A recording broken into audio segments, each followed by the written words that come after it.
Il est temps d'ouvrir une nouvelle ère dans notre rapport à ces animaux. Il est temps que notre fascination ancestrale pour ces êtres sauvages ne se traduise plus par des situations où on favorise leur captivité par rapport à leur bien-être.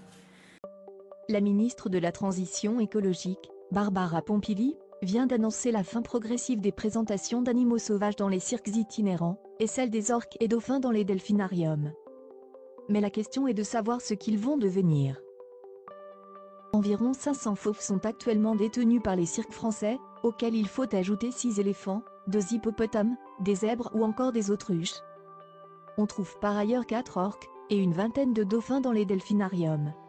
Cette déclaration implique le fait de devoir trouver une porte de sortie à tous ces animaux. Un sujet bien plus compliqué qu'il ne paraît, et qui devra s'étaler dans le temps. Au final, la liste des animaux en quête d'une porte de sortie est longue. Pas question que ces animaux, habitués à la captivité, soient simplement relâchés dans le milieu naturel.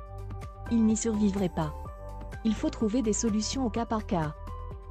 Pour les orques et dauphins, la ministre évoque la création d'un sanctuaire marin pour accueillir ces animaux captifs.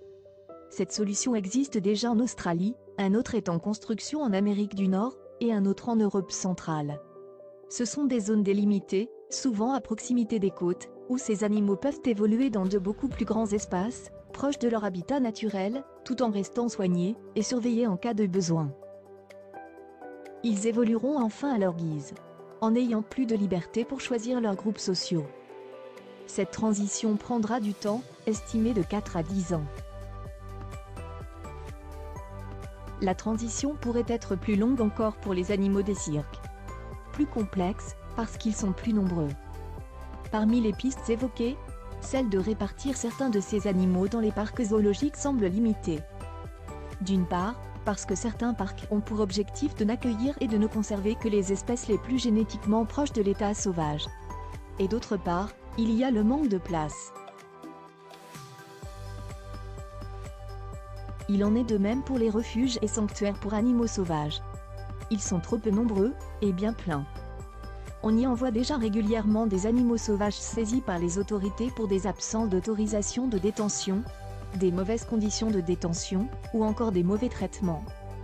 Il pourrait éventuellement être possible de compléter avec d'autres structures similaires présentes en Europe.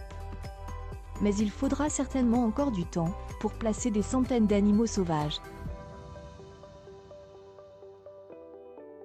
Une autre piste serait que les cirques se sédentarisent. Peut-être la meilleure option ? Tout dépendra dans quelles conditions cela se fera. Cela évitera aussi aux animaux le traumatisme du changement de propriétaire et d'environnement. Mais il faudra donner également les moyens aux petits cirques de se sédentariser. Toutes ces pistes doivent être étudiées, échangées et discutées. Ces décisions ne devront pas se prendre dans la précipitation, au risque de tomber dans des travers, comme devoir vendre ces animaux au premier venu, ou qu'ils partent dans des pays où la réglementation sur la détention de faune sauvage est beaucoup moins stricte.